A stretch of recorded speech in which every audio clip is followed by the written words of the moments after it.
مساء الخير مشاهدينا واهلا بكم في صورة لنهار اليوم. الاجواء غير مستقره وعاصفيه بالاطلسين المتوسط والكبير وبالسفوح الجنوبيه الشرقيه، وارتباطا بهذا تتوقع المديريه العامه للارصاد الجويه الوطنيه خلال هذه الليله نزول زخات عاصفيه محليا قويه مصحوبه ببرد ورياح ستتراوح سرعتها ما بين 60 و 70 كيلومترا في الساعه، وستهوم منطقه الريف الاطلسين المتوسط والكبير والمناطق الجنوبيه الشرقيه.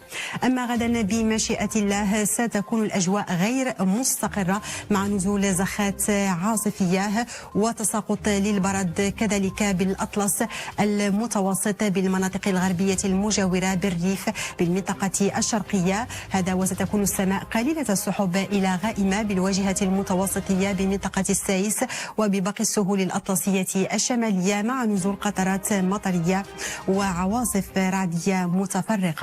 درجات الحرارة ستصل مقاييسها إلى 17 درجة ببولمان وإفران، 24 درجة بخنفرة، 21 درجة ستسجل بخريبكا، 20 درجة بمكناس ووزان، 23 درجة مرتقبة بمدينة تطوان، 24 درجة بالحسيمة، تازة، السعيدية ووجدة.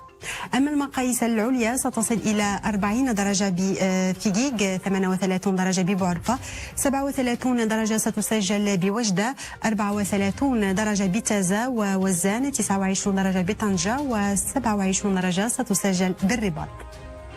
بالمناطق الوسطى أجواء غير مستقرة أيضا مع زخات عاصفية وبرد سيهم محليا مرتفعات الأطلسين الكبير والصغير والسفوح الجنوبية الشرقية.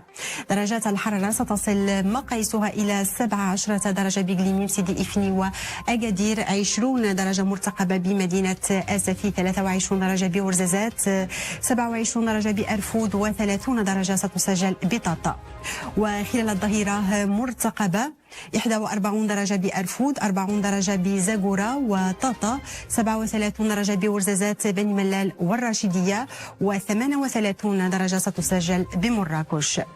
شمال الأقاليم الجنوبية أجواء غير مستقرة عموما مع احتمال نزول زخات رعدية.